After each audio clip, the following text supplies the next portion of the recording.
Break के बाद एक बार फिर से हम आपको गुड मॉर्निंग लाहौर में खुशामदीद कहेंगे। और जनाब, जब टूथ रिप्लेसमेंट की बात आती है तो अक्सर लोगों का एजिंग के साथ जो है वो दांत निकालने पड़ते हैं, या कैविटी कोई हो जाती है, दांत निकल गया।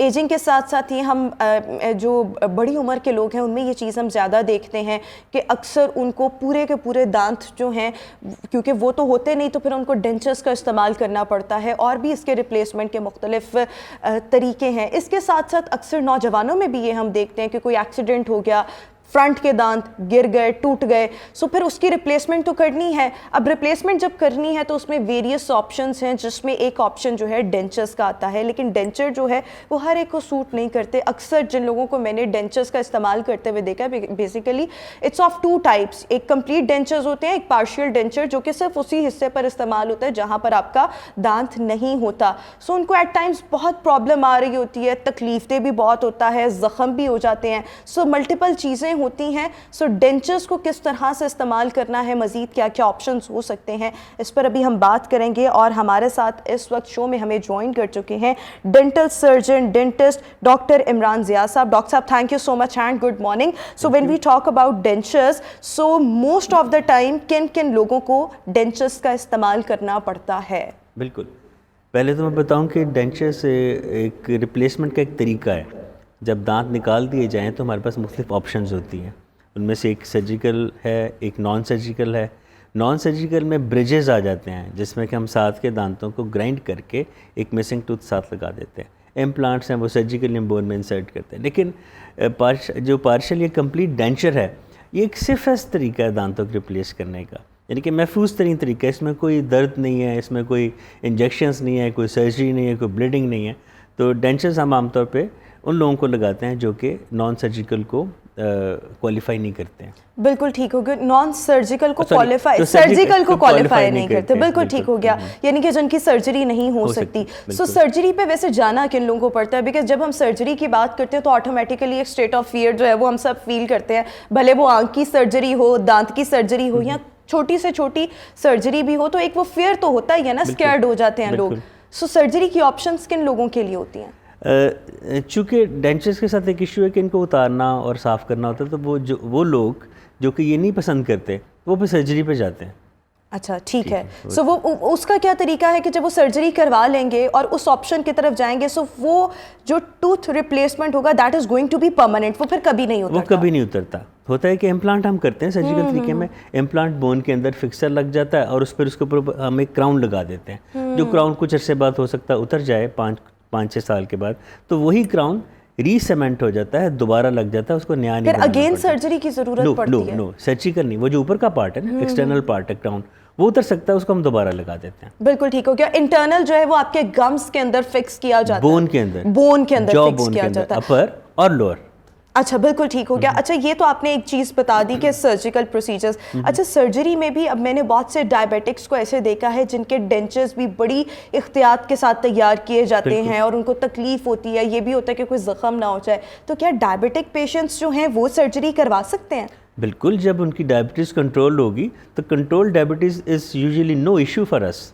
हम उसमें आराम से काम कर लेते हैं। कोई ऐसी कंडीशन जिसमें सर्जरी नहीं करवा सकते? बिल्कुल, कोई होता है इस तरह से? कोई होते हैं जिनके कि बोन की हालत बहुत कमज़ोर होती है, जिनकी डायबिटीज़ कंट्रोल हो ही नहीं पाती, तो उन लोगों को फिर हम नॉन सर्जिकल रिप्लेसमेंट यानी कि ब्रिज या डेंचर्स की तरफ आ जाते हैं। बिल्कुल ठीक हो गया। सर्जिकल ट्रीटमेंट आपने बता दिया, मेरे ख्याल में वो ज़्यादा बेहतर है, बिकॉज उसमें फिर आप निजात मिल जाती है ना आपको। वरना डेंचर्स का तो ये है फिर आपने उनको साफ भी करना है, फिर एक हमारे यहाँ हेजिटेशन भी, बल्कि हर एक को ही होती है कि आप एक पब्लिक में गए और आपने खाना खाना। मोस्टली लोगों को मैंने देखा डेंचर्स के साथ खाने में बहुत ज़्यादा प्रॉब्लम होती है। सो ये इश्यूज तो फेस करने पड़ते हैं। सो एक उसका तरीका ये हो गया। अच्छा, जब हम डेंचर्स की बात कर रहे हैं, सो उसमें क्या क्या पैरामीटर्स होते हैं, क्या क्या मेरिट्स होते हैं जब आपने किसी को डेंचर लगाना है, फिक्स करना है? सो उससे पहले उसको उसकी कंडीशन दांतों की कैसी होनी चाहिए? पहली बात तो है कि हम पहले ये डिसाइड करते हैं कि डेंचर लगाना क्यों है। डेंचर 2-3 तरह के लोगों में लगाया जाता है। ठीक है। एक तो वो कि जिसमें मैंने भी बताया ना, ब्रिज हम लगाते हैं कि साथ के हेल्दी दांतों को ग्राइंड करके हम ब्रिज लगाते हैं। What do you mean by grind? इनके दांतों को हम रगड़ते हैं, ठीक है, उस पर जगह बनाते हैं क्राउन की। जैसे एक दांत गायब है ना, ये तो उसके साथ के जो नेबरिंग दांत होंगे उनको हम ग्राइंड करेंगे, उनके ऊपर कवर्स आएंगे, उसके साथ अटैच्ड होगा वो मिसिंग टूथ जो कि निकाला गया है। सही तो सही, एक वो कवर करके उसके साथ अटैच करेंगे, तो ये ब्रिज दोनों बन को गया ना, इकट्ठा करके। तो इसको बिल्कुल बिल्कुल डेंटल ब्रिज कहते हैं। सो वो हो ठीक है गया, ना? एक ही ऑप्शन हो अच्छा, गया। जिन लोगों में ये Dentures। कुदरती दांत की ये वाली ये नहीं होती ऑप्शन के, उनके साथ के दांत भी नहीं है या मुंह में कोई भी दांत नहीं है, तो जाहिर बात है वहाँ पे हम डेंचर्स का इस्तेमाल ब्रिज नहीं लगाते, वहाँ पे हम डेंचर लगाते हैं। और वो होते हैं complete and partial. Complete and partial. Partial वो है कि जहाँ से जो दांत निकला वो लगा दिया तो वो पार्शियल डेंचर हो गया। कंप्लीट है कि जिसमें मुंह में कोई दांत नहीं है और उनकी बोन भी इस काबिल नहीं है कि हम पूरे जगहों पे मुख्तलिफ जगहों पे हम इम्प्लांट लगा के उनका एक ब्रिज बना दें, इम्प्लांट्स लगा के ब्रिज बना दें। अगर ये ऑप्शन ना हो फिर हम डेंचर्स की तरफ आते हैं। डेंचर्स के फ़ायदे हैं ना, एक तो वो अच्छा, फायदे क्या हैं? एक सर्जरी नहीं करनी पड़ती, पेन नहीं होती, फिर इसके एक्सपेंसेस कम होते हैं, इनका यूज़ करना आसान होता है अगर किसी अच्छी लैब से बने हुए हों। तो ये डेंचर्स के हम इन लोगों को लगाते हैं।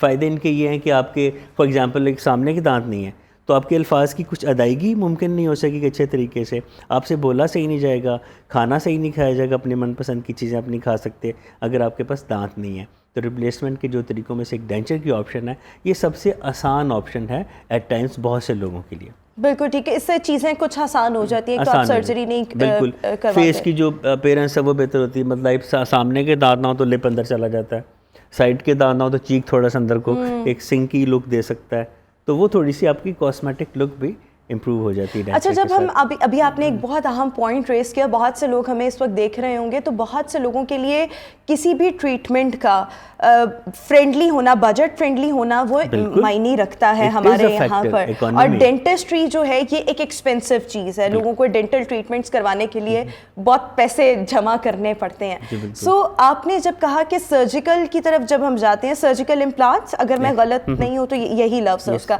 सर्जरी का क्या एक प्रोसीजर का या एक सर्जरी का जब आपने करनी है तो उसकी क्या कॉस्ट आएगी, और इसके कंपैरिजन में अगर कोई डेंचर लगवा रहा है कंप्लीट एंड पार्शियल, सो उसकी कॉस्ट अप्रॉक्सीमेटली एवरेज क्या बनेगी? बिल्कुल, सर्जरी में चूँकि स्टेप्स इन्वॉल्व होते हैं, उसमें हमने इम्प्लांट भी मंगवाना होता है, उसमें हमारे थिएटर चार्जेस भी होते हैं, तो कुल मिला के अगर हम देखा है तो डेंचर उसके मुकाबले में 1/3 कम होता है कीमत के हिसाब से। डेंचर अगर 30,000 का है तो सर्जरी आपकी 1 लाख से ऊपर चली जाएगी। 1 लाख से ऊपर चली 1 लाख से ऊपर चली जाएगी, इतना फर्क होता है। कॉन्स एंड प्रोज है ना। अच्छा, अगर हम अब देखें कि हम डेंचर्स, जहाँ मैंने एडवांटेजेस बताए, इसके कुछ डिसएडवांटेजेस भी हैं, लाइक कि इसका जो प्रोसीजर है तो आसान, लेकिन चूँकि 4-5 स्टेप्स में होता है और आमतौर पे ये एल्डरी पेशेंट्स में होता है जिनकी एज ज़्यादा होती है, तो उनके लिए थोड़ा सा ये कभी कभी फ्रस्ट्रेटिंग हो जाता है कि बार बार डेंटिस्ट के पास आ रहे हैं, एक इंप्रेशन हो रहा है, दूसरा इंप्रेशन हो रहा है, फिर ट्रायल हो रहा है, शेड सिलेक्शन हो रही है, फिर हम वैक्स में लगा के दांत देख रहे हैं कि मुंह बंद हो रहा है कि नहीं हो रहा है सही। तो ये बाजू का, चूँकि वो ओल्ड पेशेंट्स होते हैं तो वो थोड़े से फ्रस्ट्रेट हो जाते हैं कि यार ये क्या बार बार आना पड़ रहा है। दूसरी बात क्या कि बाजू का डेंचर्स के लगाने से आपके फोनेटिक्स में, आपके बोलने में थोड़ा फ़र्क आ सकता है। मरीज थोड़ा सा कुछ दिन मोटा मोटा बोलता है, कुछ दिन, यानी कि ये परमानेंट नहीं है, फिर तो आप आदि हो जाते हैं ना। हमारे बहुत से जो ओल्ड सिंगर्स है वो उन डेंचर के साथ गाने भी गा जाते हैं। अच्छा, हाँ जी। तो वो ये कि डेंचर कोई, मतलब ये एक डिसएडवांटेज है। एक इसका ये है कि इसको रोज़ाना उतार के साफ़ करना होता है, तो कुछ लोगों के लिए एक्सरसाइज थोड़ी सी उनको ना ये अनॉय करती है कि ये क्या, जब हम 2-3 खाने खाएं। I have seen many people जब वो खाना खा रहे होते हैं ना नॉर्मली, सो वो कोशिश करते हैं कि अपने डेंचर्स को रिमूव कर लें। वो ऐसा क्यों करते हैं? यानी कि उनको प्रॉब्लम होती है, यानी कि फिर ये इजी चीज़ तो ना हुई कि आपको फिर बार बार मतलब आप कहीं इवेंट पर बैठे हैं और आपको साइड पर होकर अपने डेंचर्स को रिमूव करना पड़ा है बिकॉज आप खाना ठीक से नहीं खा सकते। All that depends upon the person who made this denture. अगर आपने किसी कॉम्पिटेंट डॉक्टर से, कॉम्पिटेंट लैब से उन्होंने डॉक्टर ने बनवाया, फिर ये मसला नहीं हो, बिल्कुल मसला नहीं आता। ऐसे से डेंचर्स हैं कि हम देख के कई दफ़ा मैं हैरान होता हूँ कि मेरी लैब ने कितना अच्छा डेंचर बनाया कि पेशेंट इतने मुतमईन, वो कहते हैं कि जी अब हमने इम्प्लांट हमने नहीं करवाने, आपने मैं जो टेम्प्रेरी लगा दिया ना ये मैं यही काफ़ी है। अच्छा, और जब हम इसकी सफाई की बात करते हैं, that is one main thing. एक आम दांतों को जिस तरह से हम साफ कर लेते हैं, तो जब आपने डेंचर उतारना है, I am talking about the partial और चलें कंप्लीट डेंचर है, तो फिर उसकी सफाई किस तरह से करनी है? आप लोगों को क्या सजेस्ट करते हैं? कुछ नहीं, उसको उतारते हैं, उसको टैप के नीचे रखते हैं और उसी टूथब्रश से जैसे आप कुदरती दांत साफ करते हैं ये भी कर लेते हैं। एक इसका और तरीका ये होता है कि डेंचर क्लिनजिंग टैबलेट्स मिलती हैं, वो इतनी बड़ी बड़ी होती हैं, वो एक गिलास पानी में डालते हैं और वो थोड़ी देर रखते हैं, उसमें बबल बनते हैं, उसके अंदर डेंचर को आप 2-3 घंटों के लिए डिप कर देते हैं, बाहर निकालते हैं तो वो इतना एसेप्टिक हो जाता है। इसकी सफाई डेली करनी है? अगर आप डेली इस्तेमाल कर रहे हैं तो बेहतर है कि डेली करें, वरना 1-2 दिन के बाद भी कर लें तो ऐसी बात नहीं है। बिल्कुल ठीक हो गया। अच्छा, एक हमारे नेचुरल जो दांत होते हैं और अगर हम उनको साफ ना करें तो वो एक स्मेल प्रोड्यूस कर देते हैं, फाउल स्मेल मुंह से आती है। सो वो डेंचर्स का भी यही सिलसिला होगा? तो ज़्यादा आ सकती है क्योंकि वो तो एक्रेलिक के बने होते हैं, sort of artificial material. Dentures की 3-4 किस्में होती हैं। एक एक्रेलिक डेंचर होता है जो कि बेसिक सा आमतौर पे लगाया जाता है, ये सबसे सस्ता होता है कॉस्ट में।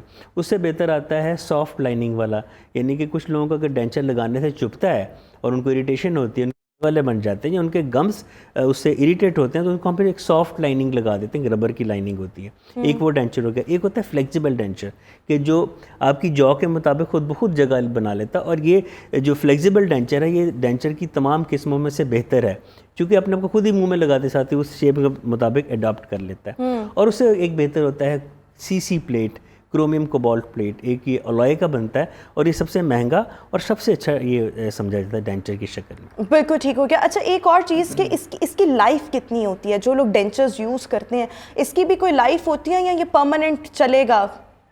ये काफ़ी अर्सा चल जाते हैं, काफ़ी अर्सा से 6, 7, 8 साल, 9 साल, 10 साल, अगर इनकी मेंटेनेंस सही की जाए, इनको वक्तन फ़क्तन आप डॉक्टर को दिखाते जाएं कि डॉक्टर साहब अब चूँकि वक्त के साथ साथ आप जब खाना खाते हैं और डेंचर के प्रेशर से जो जॉ बोन है वो थोड़ी सी उसमें डिटोरेशन या उसमें चेंजेस आती हैं, तो वक्त से डॉक्टर को दिखाते जाएंगे, वो आपको उसी डेंचर को मॉडिफाई करता जाएगा या डेंचर वही मॉडिफिकेशन। अच्छा, अगर किसी का डेंचर ख़राब बन गया है या वो जो मैं भी प्रॉब्लम बता रही हूँ कि उनसे खाना नहीं ठीक खाया जाता या मल्टीपल और इश्यूज़ आ रहे होते हैं, सो ऐसे लोग जो होते हैं वो भी अपने ऑलरेडी बने हुए डेंचर को किसी कॉम्पिटेंट डॉक्टर से इस डेंचर को ठीक करवा सकते हैं? इज इट पॉसिबल या फिर नई ऑप्शन की तरफ? Obviously, but it depends upon कि उसमें गड़बड़ किस हद तक है। अगर इतनी गड़बड़ है कि पेशेंट से खाया भी नहीं जा रहा, जब जाहिर बात है खाना सही चबेगा नहीं, क्रश नहीं होगा, दांतों से को बाइट नहीं, तो मैदे में जाके फिर वो गैस्ट्रिक अपसेट्स भी करेगा। अच्छा, एक और चीज़ मैं यहाँ पर आपसे ये भी पूछना चाह रही हूँ कि जब हम डेंचर्स की बात कर रहे हैं, सो इसकी हिफाजत, एक तो ये प्रोटेक्शन, और बाज़ दफ़ा मैंने डॉक्टर्स को ये भी देखा है कि डेंचर्स आपने परमानेंट नहीं लगाने, और स्पेशली जब आपने सोना है तो आपने डेंचर्स रिमूव करके सोना है, बिकॉज आपकी वो जो बोन है उसको ऑक्सीजन मिलना बहुत ज़्यादा ज़रूरी है। सो इसको भी आप अपनी मेडिकल टर्मिनोलॉजी में ज़रा अच्छे से डिफ़ाइन कर दें कि ये क्या सिलसिला है, और अगर डेंचर्स ना रिमूव किए जाएं, मतलब इस तरह से जिस तरह से रिकमेंड किया जाता है, सजेस्ट किया जाता है, सो उसके फिर नुकसानात क्या हैं? बिल्कुल, डेंचर्स को स्टोरेज हम कहते हैं इसको, कि डेंचर्स की स्टोरेज कैसे करनी है। डेंचर्स जो मैंने किस्में बताई, एक एक्रेलिक डेंचर जो बेसिक होता है उसको पानी में रखना ज़रूरी होता है। आपने जब भी ओवरनाइट उतारना है 6, 7, 8 घंटों के लिए, तो एक बाउल आप फिक्स कर लें, उसमें फ्रेश पानी डालें, उसमें वो डेंचर डुबो के रखते हैं। लेकिन बाकी तमाम जो किस्में हैं, फ्लेक्सिबल डेंचर है या सॉफ्ट लाइनिंग वाला डेंचर है या सीसी प्लेट है, उसको पानी में नहीं रखना होता, और इसको उतार देना कुछ घंटों के लिए बेहतर होता है ताकि थोड़ा इन्फेक्शन वगैरह हो सकता है अगर ज़्यादा टाइम लगे रहे। बिल्कुल लगा रहेगा, और साफ, चूँकि लगा रहेगा तो साफ़ नहीं होगा ना। तो उसमें से जो इम्पैक्टेड फूड है, जो ग्राइंडेड फूड चिपकी हुई है, वो मिलके फिर वो केमिकल रिएक्शन। और ऐसे एक आखिरी सवाल क्विकली पूछना चाहूँगी, मुझे ब्रेक का कहा जा रहा है, लेकिन जब आपके ये जो डेंचर्स हैं ये लगे हुए हैं, सो आपको उनको रिमूव उतार के ही करना है, या नॉर्मली अगर आप ब्रश कर रहे हैं तो डेंचर्स लगे हुए हैं तो आप उसके साथ भी ब्रश कर सकते हैं? वो चूँकि एक उनकी एक फिटिंग सरफेस होती है ना, उस फिटिंग सरफेस को साफ़ करना तभी मुमकिन होगा जब वो मुंह से बाहर आएंगे और उसके बाद आप उसको ब्रश से साफ़ करेंगे, लगे साफ़ नहीं हो सकते। I think I haven't missed any point, कोई ऐसा पॉइंट तो नहीं ना जो मिस कर दिया मैंने, कहा अगर कोई रह गया तो वो आप खुद बताएं। मैं बता देता। हाँ बिल्कुल ठीक हो गया। बहुत शुक्रिया डॉक्टर इमरान ज़िया साहब हमारे साथ शो में मौजूद थे और अच्छी टिप्स भी की, प्रोटेक्शन के हवाले से भी कितनी इनकी लाइफ होती है और आपने किस तरह से एहतियात करनी है इनकी मेंटेनेंस जो है, तो वो फिर ज़्यादा देर तक आपके डेंचर्स जो हैं वो कारआमद रह सकते हैं। अभी हम शो में एक ब्रेक शामिल करेंगे, वापस आएंगे एक ब्रेक के बाद। Good morning.